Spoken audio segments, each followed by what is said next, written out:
E aí, olha só. Prefeito desliga postes para evitar aglomeração. É isso mesmo, o prefeito de Guarani do Oeste. Ele vai lá, não, a gente vai expulsar esse cara.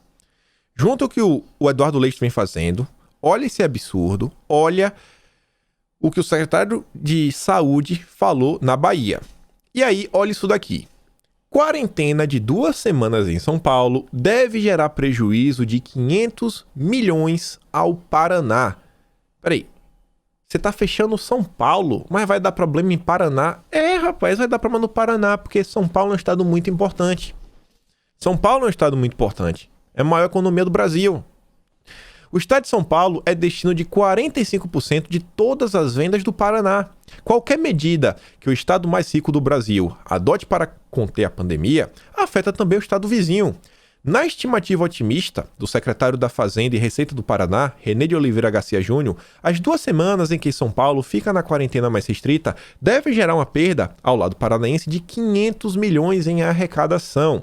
Somente em 2020, com todas as restrições na economia paulista, o prejuízo com a diminuição dos volumes de vendas no Paraná somou 1,5 bilhão de reais, sendo maior parte em combustíveis. Mesmo assim, o Estado do Sul conseguiu ir na contramão do tombo e registrar um crescimento de 0,1% no ano passado.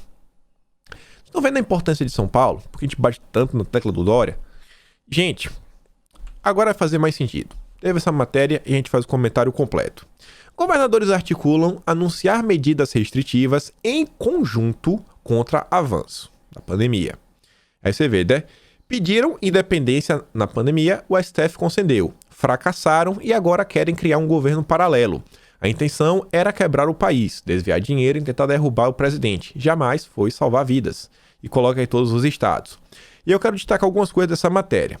A ideia é de que entre no pacto algumas iniciativas básicas que sirva para todos e que, a partir disso, cada um tome outras decisões de acordo com as necessidades locais.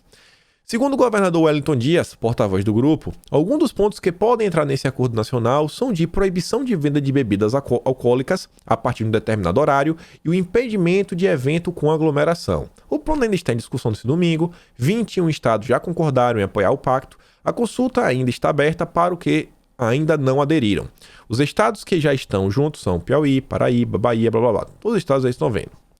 Gente, vocês percebem que na vida, antes de, exemplo, quando você quer chegar num ponto A, por exemplo, dá um exemplo. Você mora no Rio Grande do Sul, você quer chegar na Bahia. Você não tem como chegar na Bahia sem passar de carro, sem passar por Santa Catarina e pelo Paraná. Tá no caminho. As coisas têm estágios. E aquela famosa na questão da janela de Overton. Você vê a questão do meu corpo, minhas regras. No início, você tá realmente, levando bebês a óbito. Tava claro. Depois, inventaram a palavra bonita. Começava com A e terminava com Borto. Depois, acharam os casos. Depois, já começou a se discutir assim, 3 meses. Depois, alguns lugares já adotam até 5 meses. Depois, até 9 meses. Depois, cara, tanto faz. A vida já não importa mais. O que esses governadores estão fazendo é a questão da liberdade.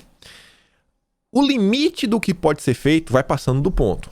Aí vai se tornando normal, vai passando. Antes, olha só, não foi a primeira medida a fechar o hospital. O hospital não, o supermercado, metade. O Eduardo Leite não decidiu isso agora. Tipo assim, no início da pandemia. Ele decidiu agora, depois de mais de um ano. Olha só, olha quanto a sua liberdade vem sendo tolhida, e continua avançando, E quando coisas chegam a esse nível de absurdo, algo tem que ser feito. Porque se nada for feito, vai se tornar normal. Normal. Aí se já aconteceu no Rio Grande do Sul, por que eles não podem fechar metade dos supermercados também em São Paulo? Porque não podem replicar na Bahia? Porque não podem replicar no Amazonas? O Amazonas tá um caos. Já não tá vendendo bebida alcoólica em tal lugar. Eu nem sou fã de bebida alcoólica. Mas respeito, tá lá. Não, vamos também deixar de vender aqui. Vamos deixar de vender aquele outro. Vamos deixar de vender aquele outro. E aí? Eu não bebo. Tanto faz. Por mim, mas agora é bebida alcoólica. Depois ele pode falar, então a gente vai deixar de vender também, tipo assim, refrigerante. Porque o refrigerante está próximo da bebida alcoólica, e então a gente já fecha uma seção toda aí do supermercado que já facilita. Pô, mas refrigerante... cara, por que tu precisa de refrigerante? Bebe suco, bebe água. Tá, beleza. Agora não tem refrigerante, pô, então a gente vai deixar de vender isso, vai deixar de vender isso. Daqui a alguns dias, você se lembra da ração humana que o Dória criou? Você vai comer ração humana. Porque é tão perigoso sair de casa que, tipo assim, não se preocupa. Você não vai mais pagar conta de água, de luz, nem precisa comprar comida. Você vai receber ração humana em sua casa. No passado, isso parecia um absurdo. Olha que ponto as coisas estão chegando. Olha que ponto as coisas estão chegando. Então tem algumas medidas que ou é combatida ou é combatida. Mas pro Roberto Jefferson, tanto faz. O cara que diz, né, nenhum soldado fica para trás. Deixou o estado inteiro do Rio Grande do Sul tá aí, né, ao léu. Por quê? Porque para ele é muito mais importante manter o vice, ter o apoio, porque, pô, quantos e quantos cargos e influência ele não tem no Rio Grande do Sul. A gente tinha um prefeito cuidando da cidade, o vice-governador tem laços e conexões no estado inteiro, é um networking. Para ele é muito mais importante isso, mas tem gente que segue sem entender. Você vê lá no Twitter a quantidade de pessoas que defendem o Roberto Jefferson como se ele fosse o salvador. Complicado. Ele acaba validando. O que está acontecendo em São Paulo com Dória também não dá para aturar mais. O que teve na Bahia tem que ter alguma atuação. Na Bahia eu não sei nem quem cobrar. Eu não sei. A gente não tem nenhum deputado decente. Sabe? Deve ter alguns meia boca aí, mas você fala, não, isso aqui é bom, você pegar, apoiar. Eu não conheço.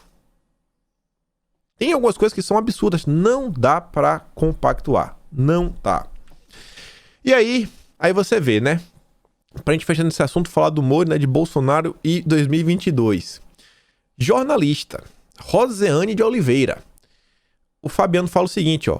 Rosane, é fácil exigir ação dos prefeitos em restringir o trabalho e o sustento dos outros quando se está empregada. Igual a ela, né? Se fosse você a perder o emprego, o que realmente escreveria? E ela diz, ó. Entre perder o emprego, que não se perde por 15 dias de fechamento, mas pelo vírus que ninguém negocia com ninguém, e a vida, qual seria a sua opção, Fabiano? E vocês acham mesmo que uma empresa não fecha em 15 dias sem funcionar? Vocês acham mesmo? Ela acha que que os comerciantes não trabalham no vermelho, muitas vezes endividados, que o que recebe no mês é só para pagar a conta das dívidas, para não crescer, né? Pagamento mínimo, aí paga as coisas dentro de casa e não, vamos ver se mês que vem o comércio engrena e pagar os funcionários. Imagina aí, todas as contas vêm, não param, aluguel não para, IPTU não para, água, luz não para, internet não para, e o cara não recebe nada. Mas para ela não quebra, em 15 dias nada quebra. E o Mário Frias, nosso secretário de Cultura, trouxe um textinho curto, mas muito elucidativo sobre economia. Porque é o que está acontecendo no Brasil. Era só mais uma lojinha fechada pela prefeitura. Só fechou uma loja. Só que ao fechar temporariamente a loja, alguns funcionários foram dispensados e outros tiveram contratos suspensos. Um desses funcionários, desligado, teve que parar a faculdade. A faculdade, então, né, começou a perder uns alunos, não só ele, demitiu o professor. O professor acabou cancelando a academia. A academia acabou por fechar e devolveu o imóvel. O proprietário do imóvel cancelou a compra de um automóvel. A loja de carros reduziu o quadro de vendedores. Os vendedores reduziram os gastos pessoais no comércio de serviços. Com a redução dos gastos, diminuiu a tributação. Reduzindo a arrecadação de impostos, a prefeitura não conseguiu pagar os funcionários que entram em greve. Depois do caos instalado, o prefeito pergunta assustado: tudo isso por causa de uma lojinha? O que é que ela vendia? Esperança. A lojinha vendia esperança. Mas o pessoal não entende, né? Ou entende e faz de propósito. O único que parece realmente entender desde o princípio é esse homem aqui, ó. Jair Messias Bolsonaro. Apanhando todo dia apanha. Mas tá lá, ó. O MS diz: saúde e economia são inseparáveis. O povo quer e precisa trabalhar. Vai apanhar de toda a mídia, mas tá aí, ó. Tá aí. Tem que trabalhar, tem que trabalhar, tem que trabalhar, tem que trabalhar, tem que trabalhar. Ele sabe que a imagem política dele não é mais importante do que o bem-estar do povo. É o único político, né? Do executivo brasileiro que pensa dessa forma.